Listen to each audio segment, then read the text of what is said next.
News ನಾನು ಶ್ರುತಿ. ಗ್ಯಾರಂಟಿಯ ಈ ಕ್ಷಣದ ಅತಿ ದೊಡ್ಡ ಎಕ್ಸ್ಕ್ಲೂಸಿವ್ ಸುದ್ದಿ ಅಂದ್ರೆ ಅದು ಒಂದು ಸಮುದಾಯಕ್ಕೆ ಸಂಬಂಧಪಟ್ಟಂತಹ ಸ್ಟೋರಿ. ಯಾವ ಸಮುದಾಯ? ಕುರುಬ ಸಮುದಾಯ, ಪ್ರಬಲ ಸಮುದಾಯ. ಬಹುದಿನಗಳ ಬೇಡಿಕೆಯನ್ನ ಈಡೇರಿಸೋದಕ್ಕೆ ಕಾಲ ಸನ್ನಿಹಿತ ಆಗ್ತಾ ಇದೆಯಾ?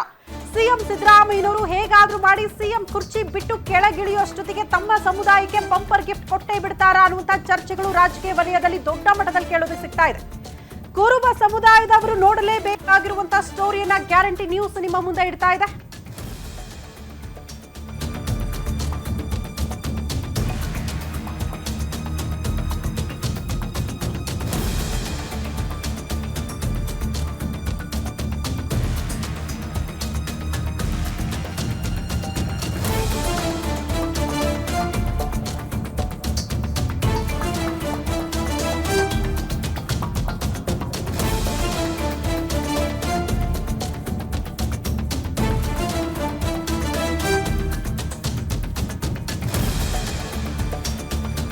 ಇದು ಒಂದು ದೊಡ್ಡ ಸಮುದಾಯಕ್ಕೆ ಸಂಬಂಧಪಟ್ಟಂತಹ ಸುದ್ದಿ ಅಂತ ಹೇಳಿದ್ವಿ. ಆ ಸಮುದಾಯ ಬೇರೆ ಯಾವುದೂ ಅಲ್ಲ, ಕುರುಬ ಸಮುದಾಯ.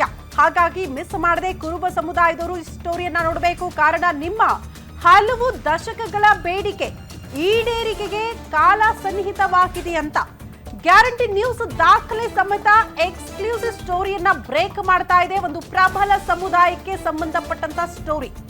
ಕುರುಬ ಸಮುದಾಯದವರ ಬಹುದಿನಗಳ ಬೇಡಿಕೆ, ಆ ಬೇಡಿಕೆಗೆ ಅಸ್ತು ಅನ್ನೋದಕ್ಕೆ ಸಿಎಂ ಸಿದ್ದರಾಮಯ್ಯನವರು ಎಲ್ಲಾ ರೀತಿಯ ಕೆಲಸಗಳನ್ನ ಮಾಡ್ತಿದ್ದಾರೆ. ಹಾಗಾಗಿ ತ್ವರಿತ ಗತಿಯಲ್ಲಿ ಕುರುಬ ಸಮುದಾಯಕ್ಕೆ ಅವರು ಅಂದುಕೊಂಡಂತೆ ಬಹುದಿನಗಳ ಬೇಡಿಕೆಯನ್ನ ಸಿಎಂ ಸಿದ್ದರಾಮಯ್ಯನವರು ಈಡೇರಿಸುವಂತಹ ಸಾಧ್ಯತೆಗಳು ದಟ್ಟವಾಗಿ ಕಾಣಿಸ್ತಾ ಇದೆ. ನಾವು ಯಾವಾಗ್ಲೂ ಹೇಳ್ತಾ ಇದ್ವಿ, ಸಿದ್ದರಾಮಯ್ಯನವರು ಈ ಪೂರ್ಣಾವಧಿಗಾದ್ರೂ ಆಗ್ಲಿ, ಮುಂದಿನ ವರ್ಷದ ತನಕ ಕೂಡ, ಅಂದ್ರೆ ನೆಕ್ಸ್ಟ್ ಬರುವ ಎಲೆಕ್ಷನ್ ಅಲ್ಲಿ ಅವರ ನೇತೃತ್ವದಲ್ಲಿ ಹೋದ್ರೂ ಕೂಡ ತಮ್ಮ ಸಮುದಾಯಕ್ಕೆ ಏನಾದ್ರೂ ಒಂದು ಮಾಡೇ ಮಾಡ್ತಾರೆ ಅಂತ. ಹಾಗಾಗಿ ಒಂದು ಪ್ರಬಲ ಸಮುದಾಯ ಅನಿಸ್ಕೊಂಡಿರುವಂತಹ ಕುರುಬ ಸಮುದಾಯಕ್ಕೆ ಅವರು ಬಹುದಿನಗಳಿಂದ ಕೇಳ್ತಾ ಇದ್ರಲ್ಲ, ನಮ್ಮನ್ನ ಎಸ್ಟಿ ಪಟ್ಟಿಗೆ ಸೇರ್ಪಡೆ ಮಾಡ್ಬಿಡಿ ಅಂತ.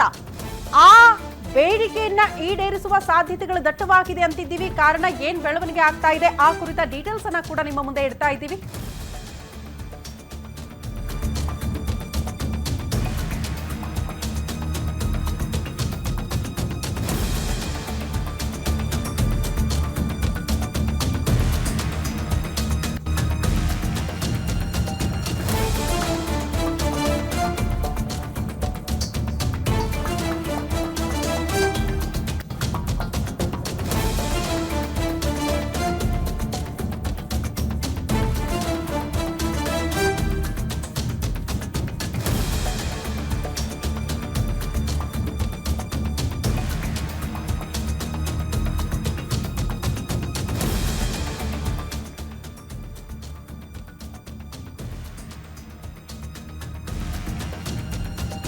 ಸರ್ಕಾರದ ಕೈ ಸೇರಿದೆಯಂತೆ ಸಮುದಾಯಕ್ಕೆ ಸೇರಿರುವ ಬಿಗ್ ರಿಪೋರ್ಟ್. ಪರಿಶಿಷ್ಟ ಜಾತಿಯ ಲಕ್ಷಣಗಳನ್ನ ಒಳಗೊಂಡಿದೆಯಾ ಕುರುಬ ಸಮುದಾಯ ಅನ್ನೋದು ಪ್ರಶ್ನೆ. 1970ರಿಂದಲೂ ಕೂಡ ಎಸ್ಟಿಗೆ ಸೇರಿಸಬೇಕು ಅಂತ ಕುರುಬ ಸಮುದಾಯದವರು ಒತ್ತಡ ಹಾಕ್ತಾ ಇದ್ರು. ನಾವು ಪರಿಶಿಷ್ಟ ಜಾತಿಯ ಲಕ್ಷಣಗಳನ್ನ ಒಳಗೊಂಡಿದ್ದೇವೆ, ನಮ್ಮನ್ನ ಎಸ್ಟಿಗೆ ಸೇರಿಸಿ ಅಂತ ಪಟ್ಟು ಹಿಡಿದಿತ್ತು ಈ ಪ್ರಬಲ ಸಮುದಾಯ. ಕಳೆದ ವಾರವಷ್ಟೇ ನಡೆದಿತ್ತು ಇಲಾಖೆಯಿಂದ ಮಹತ್ವದ ಮೀಟಿಂಗ್. ಪರಿಶಿಷ್ಟ ವರ್ಗಗಳ ಇಲಾಖೆ, ಬುಡಕಟ್ಟು ಇಲಾಖೆಯಿಂದ ಮಹತ್ವದ ಸಭೆಗಳಾಗಿದೆ. ಸಭೆ ಬಳಿಕ ಸರ್ಕಾರಕ್ಕೆ ಸಂಶೋಧನಾ ವರದಿಯನ್ನ ಇಲಾಖೆ ಕೊಟ್ಟಿದೆ ಅನ್ನೋದ್ರ ಬಗ್ಗೆ ಮಾಹಿತಿ ಸಿಗ್ತಾ ಇದೆ. ಹಾಗಾಗಿ ಸಭೆ ಬಳಿಕ ಸರ್ಕಾರಕ್ಕೆ ಈ ವರದಿ ಸಲ್ಲಿಕೆ ಆಗಿರೋದ್ರಿಂದ ಕರ್ನಾಟಕ ರಾಜ್ಯ ಬುಡಕಟ್ಟು ಸಂಶೋಧನಾ ಸಂಸ್ಥೆ ನಿರ್ದೇಶಕರು ಈ ವರದಿಯನ್ನ ಸಬ್ಮಿಟ್ ಮಾಡಿದ್ದಾರೆ.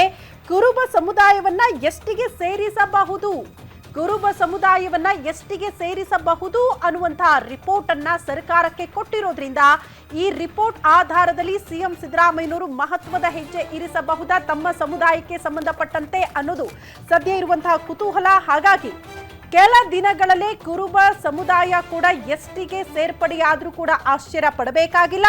ಹಂಗಂದ ಮಾತ್ರಕ್ಕೆ ಎಸ್ಟಿಗೆ ಸೇರಿಸೋದು ಕೂಡ ಅಷ್ಟು ಸುಲಭವಾಗಿದೆಯಾ? ಅಲ್ಲೂ ಕೂಡ ಒಂದಷ್ಟು ಅಡೆತಡೆಗಳಿದೆ.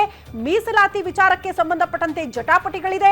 ಆಲ್ರೆಡಿ ಎಸ್ಟಿ ಪಟ್ಟಿಯಲ್ಲಿರುವಂತಹ ಕೆಲ ಸಮುದಾಯದವರು, ಕೆಲ ಜಾತಿಯವರು ಇದಕ್ಕೆ ಅಪಸ್ವರವನ್ನ ಎತ್ತುವಂತ ಸಾಧ್ಯತೆಗಳಿದೆ. ಆಲ್ರೆಡಿ ಅವರು ಅಪಸ್ವರ ಎತ್ತಿದ್ರು, ವಿರೋಧಗಳನ್ನ ವ್ಯಕ್ತಪಡಿಸಿದ್ರು ಅನ್ನೋ ಕಾರಣಕ್ಕೆ ಕುರುಬ ಸಮುದಾಯವನ್ನ ಇಷ್ಟು ದಿನಗಳ ಕಾಲ ಎಸ್ಟಿಗೆ ಸೇರ್ಪಡೆ ಮಾಡೋದು ಕೂಡ ವಿಳಂಬ ಆಗ್ತಾ ಇತ್ತು. ಹಾಗಾಗಿ ಅಷ್ಟು ಈಸಿನೂ ಇಲ್ಲ. ಬಟ್ ಆ ಸವಾಲುಗಳನ್ನ ಮೆಟ್ಟಿ ನಿಂತು ಕುರುಬ ಸಮುದಾಯವನ್ನ ಎಸ್ಟಿಗೆ ಹೇಗೆ ಸೇರಿಸಬಹುದು ಅನ್ನೋದು ಕೂಡ ಸದ್ಯ ಇರುವಂತಹ ಗೊತ್ತಿಲ್ಲ.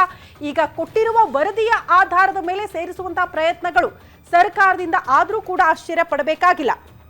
ಪ್ರಮುಖವಾಗಿ ವರದಿಯಲ್ಲಿ ಏನಿದೆ ಅನ್ನೋದನ್ನ ಕೂಡ ಗಮನಿಸ್ತಾ ಇದ್ದೀರಿ.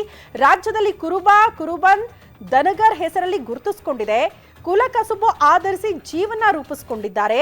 ತಮ್ಮದೇ ಸಂಸ್ಕೃತಿ, ಕಲೆ, ನೃತ್ಯ, ರೂಢಿ, ಸಂಪ್ರದಾಯ ಆಚರಿಸಿಕೊಂಡು ಬಂದಿರೋದು. ರಾಜ್ಯದಲ್ಲಿ ಹಲವು ಕಡೆ ಪ್ರತ್ಯೇಕವಾಗಿ ಇವರೆಲ್ಲ ವಾಸ ಮಾಡ್ತಿದ್ದಾರೆ. ಸಾಮಾಜಿಕವಾಗಿ, ಶೈಕ್ಷಣಿಕವಾಗಿ ಹಿಂದುಳಿದಿರೋದು ಕೂಡ ಕಂಡು ಬಂದಿದೆ. ಕೇಂದ್ರ ಸರ್ಕಾರದ ಲೋಕೂರು ಸಮಿತಿ ಬುಡಕಟ್ಟು ಲಕ್ಷಣಗಳನ್ನ ಹೊಂದಿದೆ ಅನ್ನೋದನ್ನ ರಿಪೋರ್ಟ್ನಲ್ಲಿ ಉಲ್ಲೇಖ ಮಾಡಿದ್ದಾರೆ.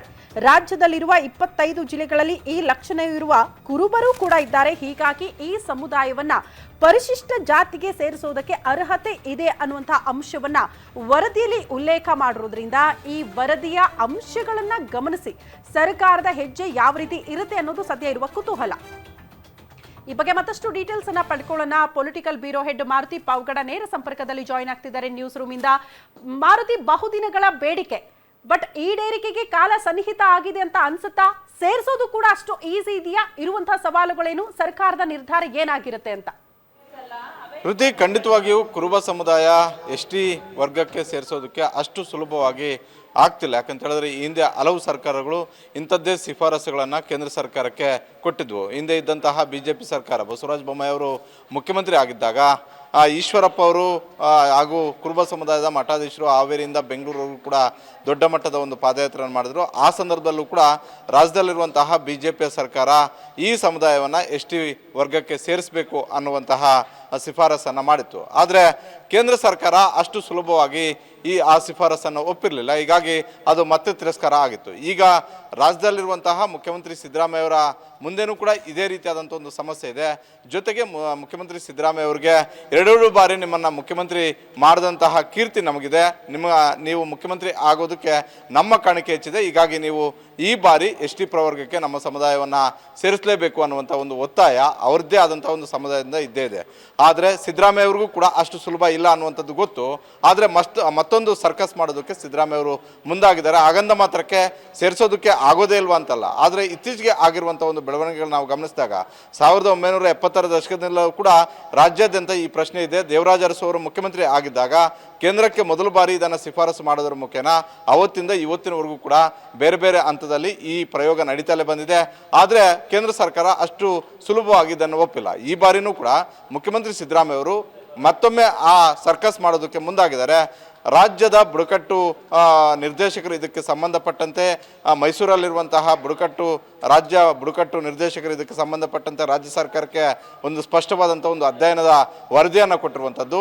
ಈ ವರದಿಯ ಅನುಸಾರ ಈ ಸಮುದಾಯ ರಾಜ್ಯಾದ್ಯಂತ ಇರುವಂತಹ 25 ಜಿಲ್ಲೆಗಳಲ್ಲೇನಿದೆ ಆ 25 ಜಿಲ್ಲೆಗಳಲ್ಲಿರುವಂತಹ ಕುರುಬರು ಎಸ್ಟಿ ಪ್ರವರ್ಗಕ್ಕೆ ಸೇರಿರುವಂತಹ ಲಕ್ಷಣಗಳ ಇರುವಂಥದ್ದನ್ನು ನಾವು ನೋಡ್ತಾ ಇದ್ವಿ. ಅಂದರೆ ಎಸ್ಟಿ ಪ್ರವರ್ಗಕ್ಕೆ ಸೇರಬೇಕು ಅಂತ ಹೇಳಿದ್ರೆ ಅವ್ರದ್ದೇ ಪ್ರತ್ಯೇಕವಾದಂತಹ ಒಂದು ಸಂಸ್ಕೃತಿ ಇರಬೇಕು, ಅವ್ರದ್ದೇ ಪ್ರತ್ಯೇಕವಾದಂತಹ ಒಂದು ಕುಲಕಸಬು ಇರಬೇಕು, ಅವರು ಪ್ರತ್ಯೇಕವಾಗಿ ಬೇರೆ ಬೇರೆ ಕಡೆ ವಾಸ ಮಾಡ್ತಿರ್ಬೇಕು. ಒಂದು ಊರು ಅಂತಿದ್ದಾಗ ಕುರುಬು ಕೇರಿಗಳು ಅಂತಿರ್ತವೆ. ಕುರುಬು ಕೇರಿಗಳು ಇಲ್ಲ, ಈಗ ಗೊಲ್ಲರ್ಗೆ ನೋಡಿದಾಗ ನಾವು ಗೊಲ್ಲರ ಹಟ್ಟಿಗಳಿರ್ತವೆ.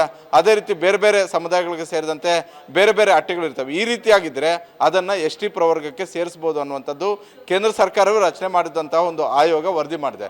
ಹೀಗಾಗಿ ಅಂಥ ಒಂದು ಲಕ್ಷಣಗಳು ಇದೆ ಅನ್ನುವಂಥ ಒಂದು ರಿಪೋರ್ಟನ್ನು ಈಗ ರಾಜ್ಯ ಸರ್ಕಾರಕ್ಕೆ ಕೊಟ್ಟಿರುವಂಥದ್ದು. ಕಳೆದ 10 ದಿನಗಳ ಹಿಂದೆ ವಿಕಾಸ್ ಸೌಧ ಮತ್ತು MS ಬಿಲ್ಡಿಂಗಲ್ಲಿ ಇದಕ್ಕೆ ಸಂಬಂಧಪಟ್ಟಂತೆ ಸುದೀರ್ಘವಾಗಿ ಸಭೆಗಳು ಕೂಡ ಆಗಿದ್ವು.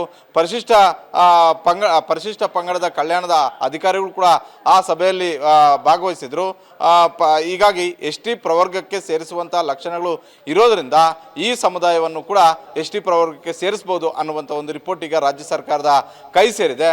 ಇದನ್ನು ಮುಖ್ಯಮಂತ್ರಿ ಸಿದ್ದರಾಮಯ್ಯ ಅವರು ಮತ್ತೊಮ್ಮೆ ಕೇಂದ್ರ ಸರ್ಕಾರಕ್ಕೆ ಶಿಫಾರಸು ಮಾಡಬೇಕನ್ನೋದಾದರೆ ಮೊದಲು ಕ್ಯಾಬಿನೆಟಲ್ಲಿ ಚರ್ಚೆ ಆಗಬೇಕು. ಕ್ಯಾಬಿನೆಟಲ್ಲಿ ಅಂಗೀಕಾರ ಆಗಿದ್ದೆ ಆದರೆ ಕ್ಯಾಬಿನೆಟ್ ಇದನ್ನು ಒಕ್ಕೊರಲಿಂದ ನಿರ್ಧಾರ ಮಾಡಿದ್ದೆ ಆದರೆ ಆಗ ಕೇಂದ್ರ ಸರ್ಕಾರಕ್ಕೆ ಶಿಫಾರಸು ಮಾಡ್ಬೋದು. ಅಂತಿಮವಾಗಿ ನಿರ್ಧಾರ ಮಾಡಬೇಕಾಗಿರುವಂಥದ್ದು ಇದು ಎಸ್ ಟಿ ಪ್ರವರ್ಗಕ್ಕೆ ಸೇರಿಸಬೇಕಾ ಬೇಡ ಅನ್ನುವಂಥದ್ದು ಕೇಂದ್ರ ಸರ್ಕಾರವೇ ಆಗಿರೋದ್ರಿಂದ ಕೇಂದ್ರದಲ್ಲಿರುವಂತಹ BJP ಸರ್ಕಾರ ಯಾವ ನಿರ್ಧಾರವನ್ನು ತೆಗೆದುಕೊಳ್ಳುತ್ತೆ ಅನ್ನೋದರ ಮೇಲೆ ಕುರುಬ ಸಮುದಾಯ ಎಸ್ ಟಿ ಪ್ರವರ್ಗಕ್ಕೆ ಸೇರುತ್ತಾ ಇಲ್ವಾ ಅನ್ನುವಂಥದ್ದು ಗೊತ್ತಾಗುತ್ತೆ. ಒಂದಂತೂ ಸ್ಪಷ್ಟ, ಸಿದ್ದರಾಮಯ್ಯ ಅವರಿಗೆ ಇದು ಕೊನೆಯ ಅವಧಿ. ಸಿದ್ದರಾಮಯ್ಯ ಅವರು ಕೂಡ ಆ ಸಮುದಾಯದಿಂದ ಹೆಚ್ಚಿನ ಕ್ರೆಡಿಟನ್ನು ಪಡ್ಕೊಂಡಿರೋದ್ರಿಂದ ಸಹಜವಾಗಿ ಅವ್ರ ಮೇಲೆ ಅಂತ ಒಂದು ಒತ್ತಾಯ ಇದೆ. ಆ ಒತ್ತಾಯಕ್ಕೆ ಯಾವ ರೀತಿಯಾಗಿ ಮಣಿತಾರೆ, ಅದಕ್ಕೆ ಕೇಂದ್ರ ಸರ್ಕಾರ ಸಾಥ್ ಕೊಡುತ್ತಾ ಅನ್ನುವಂಥದ್ದನ್ನು ಕಾದು ನೋಡಬೇಕಾಗಿದೆ ಶ್ರುತಿ.